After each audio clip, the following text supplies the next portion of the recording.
Muito bem, Shalom Adonai, boa noite. Nós estamos juntos, Davi, para mais uma aula.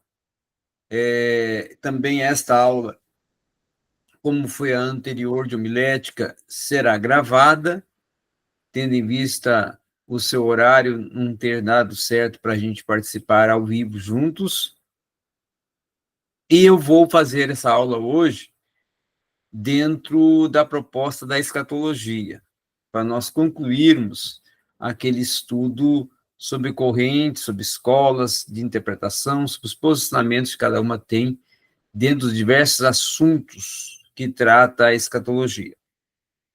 E nós ainda essa semana, se der, para encaixar um dia, que seria, no caso, amanhã ou quinta, podemos fazer uma aula de homilética.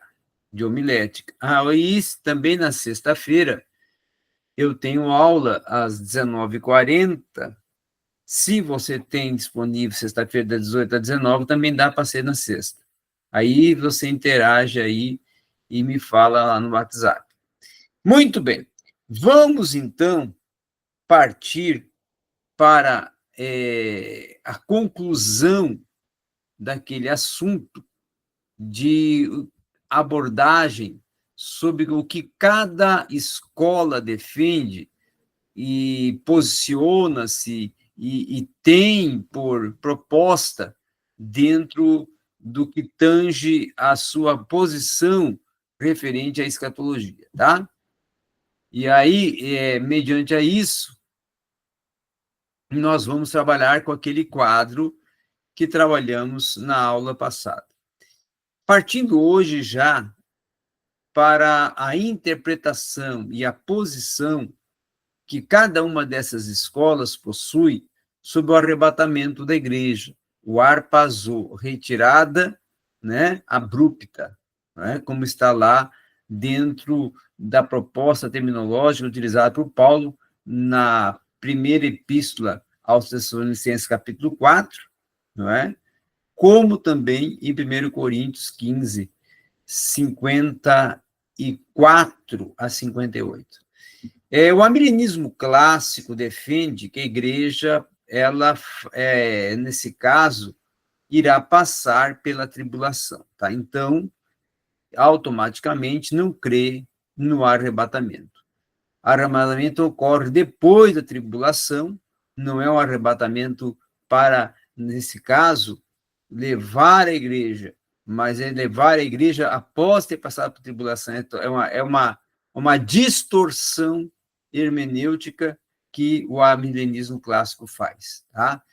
Defendendo que a segunda vinda possui só uma fase, então não tem arrebatamento. O amilenismo agostiniano já também vai ter a mesma visão e a mesma posição, e o pós-milenismo segue o mesmo princípio, tá? Então, tanto o amilenismo clássico, como o amilenismo agostiniano, como o pós-milenismo, eles vão convergir para a mesma posição concernente ao arrebatamento. Já o pré-milenismo dispensacionalista, né, e pré-tribulacionismo dispensacionalista vai defender que a igreja não irá passar pela tribulação, não é? E, com isso, o arrebatamento ocorre antes do início do período da tribulação, tá? E a segunda vinda possui duas fases. A primeira, o arrebatamento, e a segunda fase, a própria segunda vinda, quando Cristo vem para dar fim, não é, ao período da grande tribulação, com a batalha do Armagedon, onde ele vence e após institui o milênio. E também depois temos o pré-milenismo já histórico, não é? Que vai defender que a igreja passa pela vamos dizer assim, metade, ou a primeira metade, que seria o período da tribulação, eles vão defender que a igreja passa por esse período. E que o arrebatamento ocorre no meio da tribulação, e aí depois, no final da grande tribulação, vai ocorrer lá a segunda fase, que seria a segunda vinda, tá? Já o pré-milenismo dispensacionalista e o mesotribulacionismo, né, ele vai dizer que a igreja passa, certo? Não passa pela tribulação, né, primeiramente, também vai defender que ocorre um intervalo, e nesse intervalo é que, na verdade, vai ter um momento do, vamos dizer assim, que antes de entrar para a grande tribulação, o mid-tribulacionismo, o meso-tribulacionismo, vai dizer que ocorre o arrebatamento, porque ele defende um arrebatamento parcial, tá? E aí, depois vai concordar que na segunda fase, ou a segunda vinda, ocorreria, como todos os outros demais defendem, não é? No final da grande tribulação, tá? Muito bem. Agora, nós olhando para a próxima parte desse quadro, e eu estou trabalhando com esse quadro porque eu acho muito importante você conhecer essas posições, até para ter um entendimento e poder também obter uma resposta quando for confrontado, né? A concernente aos últimos dias do homem, tá? Está relacionado o início, a primeira vinda de Jesus e a final, a segunda vinda de Jesus, tá? O dia do Senhor, que é o dia de Cristo, a expressão dia de Cristo, ela é relacionada à segunda vinda de Jesus até o dia do juízo final, tá? E dia de Deus, a eternidade, é o início, ocorre após o juízo final, tá? Então, três expressões que você sempre vai ver falar dentro da escatologia: os últimos dias, a doutrina dos últimos dias, que é o dia dentro do contexto humano, né? Iniciando na primeira vinda de Jesus, indo até a segunda vinda.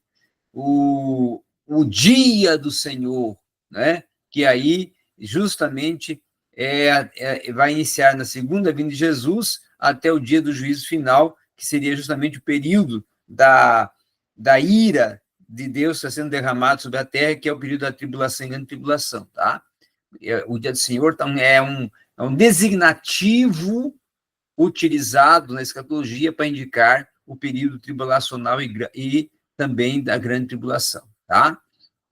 O dia de Deus aí, claro, indicando a própria eternidade. Vamos agora também, antes de entrarmos nesse outro quadro, ver os dois aspectos do reino de Deus, tá? A origem é que o reino de Deus sempre existiu. Por quê? Porque o reino de Deus é o governo de Deus, e Deus sempre governou sobre céus e terra. Desde antes que tudo fosse formado, ele já governava. Então, não tem um começo definido, tá? O reino de Deus é universal e o reino de Deus é local, né? E o reino de Deus, o quiliasta, o milênio, aí esse tem um começo definido, tá? Quem governa é justamente Cristo, aquele que governa de uma forma direta, né? E também possui um mediador enquanto é executado pela primeira parte do reino de Deus, que é o implantar do reino de Deus, que é feito por Cristo. Então, Cristo vem para implantar o reino de Deus, né? Por isso que João Batista declarou: o reino de Deus é chegado. Ele vem para implantar o reino de Deus e depois para efetivar a consumação do reino de Deus no período do milênio, tá? O reino de Deus, então, ocorre o milênio, a dispensação do reino de Deus no futuro. Mas no presente ocorre a implantação do reino por Cristo, não é? Nós estamos no momento, não é? Dentro do reino de Deus que Cristo implantou, mas iremos participar dele em toda a sua abrangência no milênio. Então, ele é incondicional, o reino, vamos dizer assim, eterno de Deus, e o reino do milênio já se baseia na aliança feita com Davi, né? para justamente perpetuar o reinado davídico e a aliança que Deus faz com Davi, dizendo que o reino dele seria eterno, não é? Por quê? Porque o próprio Cristo, o Messias, vai assentar-se no trono de Davi e irá, então, reinar sobre a terra com todos os santos, arcanjos, querubins, serafins, com todo o seu séquito celeste e a igreja, né? As concessões reais são incondicionais, tá? Uma concessão de um rei a uma terra, ela tem um benefício, mas no caso de Cristo, não é? É uma concessão incondicional. Há uma igualdade, né, dentro das alianças, né?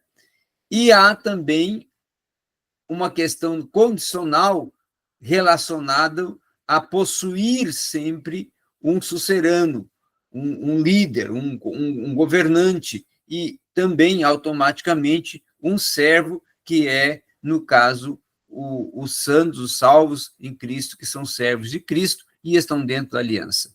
Aí nós temos as alianças noéticas, não é?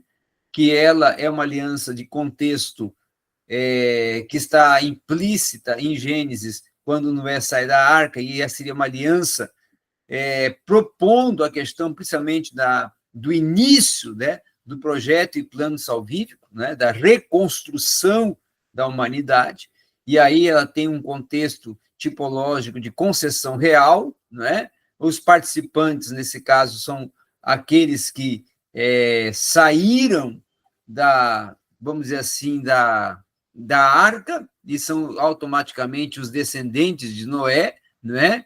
E toda a aliança que surge a partir dele então, uma aliança de contexto salvífico, soterológico.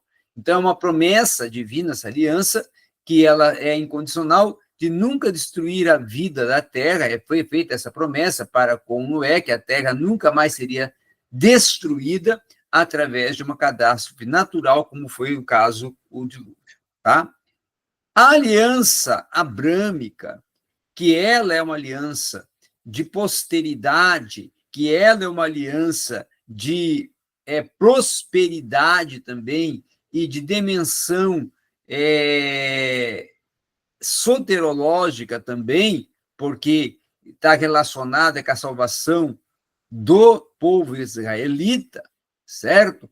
No contexto, claro, do período tribulacional, ela é uma concessão real para no que tange as terras, os territórios, ao que é entregue, o que será como entregue, como promessa aos descendentes de Abraão, no caso, Israel.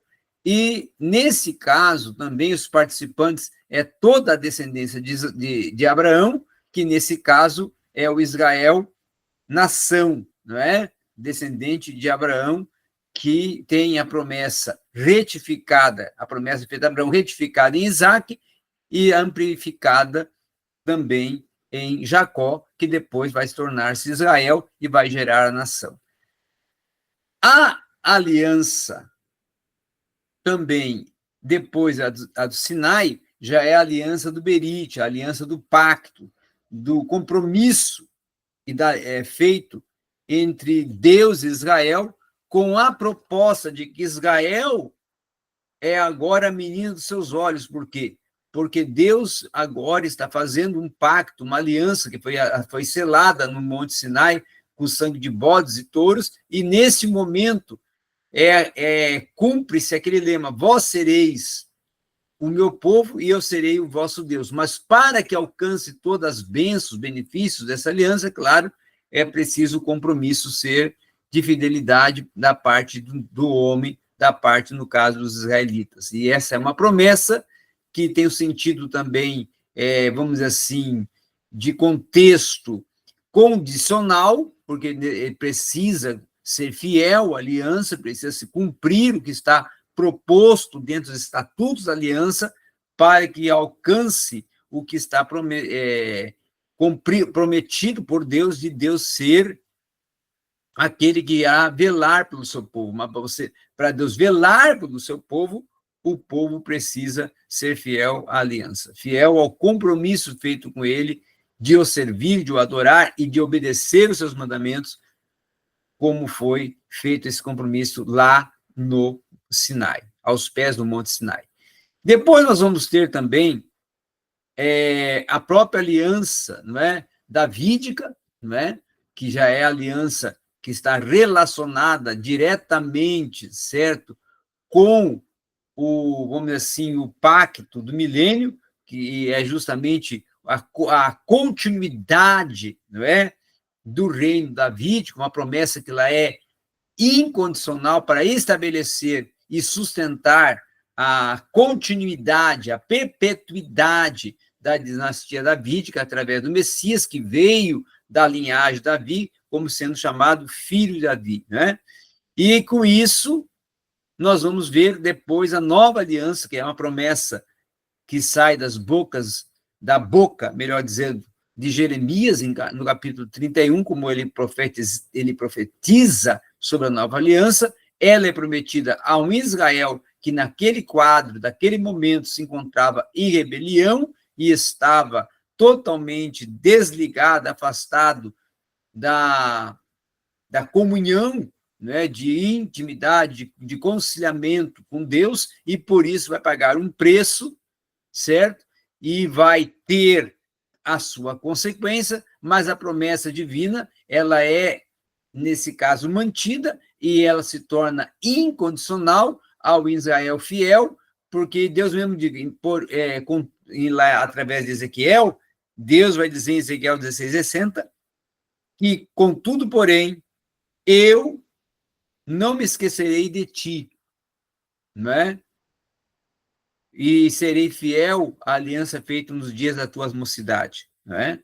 Então, embora Israel tendo esquecido, embora Israel tendo falhado, Deus permanece fiel e não esqueceu da aliança feita com Israel no dia da sua mocidade. Então, ela é uma aliança também com contexto soteriológico, salvífico, e é uma aliança que tem por fator central a graça, Cristo e a eternidade, certo?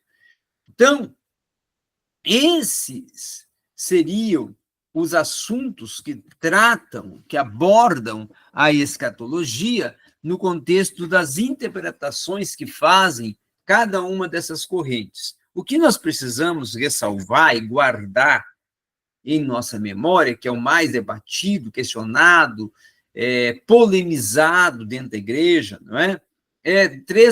Cinco aspectos. Primeiro aspecto, que nós pentecostais somos de origem escatológica dispensacionalista, cremos nas 7 dispensações, assim defendemos, não é? Seguimos essa ordem escatológica, que é uma herança contraída do pentecostalismo clássico, aonde surge nesse período do século XVII, junto com o pentecostalismo clássico, lá com o Holiness Movement, o dispensacionalismo clássico, através de John Nelson Darby. Nós também somos, segundo corrente interpretativa, de acordo à corrente, nós somos pré-tribulacionista, dispensacionalista, que cremos que a igreja não passa pela grande tribulação, é arrebatada anterior à grande tribulação, vai ter o período tribulação, que é o período do falso acordo, e uma preparação para o que vai vir após, ao intervalo onde entre os primeiros 3 anos e os segundos 3 anos e meio, né? Os primeiros 3 anos e meio e os segundos 3 anos e meio, tem um intervalo, e aonde que o anticristo quebra o pacto, a aliança falsa feita com Israel, e aí inicia o período da grande tribulação, aonde é o total domínio, a total força de opressão, força de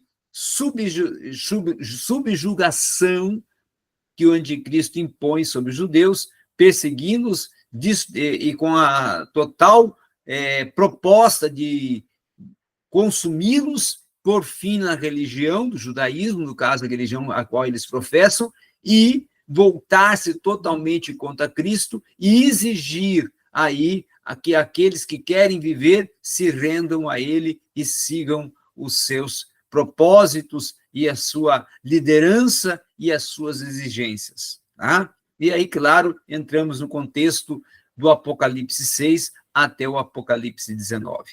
Agora, também, no terceiro aspecto, o terceiro aspecto seria que nós cremos na segunda vinda em duas fases. Primeiro, o arrebatamento, é a segunda vinda de Cristo. A segunda vinda sendo para Armagedon e depois a edificação e introdução do milênio. A quarto aspecto, quarta questão a ser considerada por nós pentecostais é que a salvação que garante o arrebatamento e que garante a eternidade, ela não é incondicional, ela é condicional. O homem pode perdê-la e, perdendo, perde a condição de eternidade, certo? Então, é aquilo que Paulo fala: combati o bom combate, acabei a carreira, mas guardei a fé. Precisa-se manter fiel até o fim para alcançar a coroa da vida.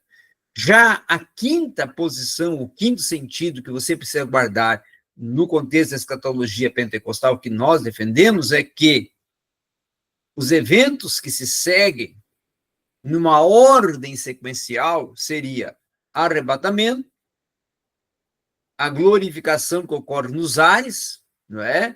A mudança, a metamorfose, a transformação do corpo mortal para imortal, do corpo sem glória para um corpo de glória, de um corpo incorruptível a um corpo incorruptível. Dragada foi a morte pela sua vitória. 1 Coríntios 15. Também, os mortos em Cristo ressuscitam primeiro, nós vamos ao encontro dele nos ares para ocorrer aquela transformação, e depois tem bodas, tem tribunal de Cristo, onde as obras são julgadas, não é? E aquele que as suas obras são comparadas a ouro, prata e pedra preciosa receberá galardão, e aquele que as suas obras foram avaliadas, foram consideradas madeira, feno e palha, não receberá galardão, mas isso não implica a perca da salvação. Já está lá, não volta, não é? Permanece, e é uma questão só de uma distinção de justiça para aquele que doou de uma tal forma a sua vida pela causa de Cristo até chegar a morrer por ela, tá? Uma outra questão também é que depois do tribunal de Cristo, aí segue-se bodas do Cordeiro, não é? Na terra está ocorrendo período da tribulação, na sequência a grande tribulação, enquanto a igreja está nas bodas do Cordeiro e dando um início de um vislumbrar do que lhe está reservado na eternidade. Depois, ao findar da grande tribulação, quando está tendo o derradeiro momento da assolação sobre a terra, que Daniel profetizou, Cristo desce com seu séquito, conforme está lá em Apocalipse 19, não é? E triunfante vem descendo com a igreja, o seu séquito, com a igreja, sua retaguarda, não é? Pisa a planta dos pés sobre o Monte das Oliveiras, é aberto o vale de Azael, na região de Mequido, ocorre a batalha de Armagedon, e depois a batalha com a vitória de Cristo, vencendo o anticristo e o falso profeta, que são lançados no lago de fogo ardente. Ocorre, então, nesse momento, o milênio. Após os 1000 anos, o Satanás, que está agora acorrentado durante o milênio, é solto para tentar arregimentar aqueles ímpios que ficaram fora do milênio, volta-se contra a cidade santa, e aí Cristo desce sozinho agora do céu e vence a Satanás pela espada que sai da sua boca e o lança no lago de fogo ardente, o Geema, e aí vai se cumprir depois o grande trono branco, o juízo final, que é o julgamento de todos os ímpios conforme está lá em Apocalipse registrado, que as águas darão seus corpos, os seus mortos, os rios darão seus mortos, a terra dará seus mortos, toda a parte da terra onde tiver um morto se levantará com um corpo mortal para ser julgado, certo? E depois sentenciado, aí lançado no lago de fogo ardente, o Geema, onde a morte e o inferno também foram, porque morte e inferno são estados, não é?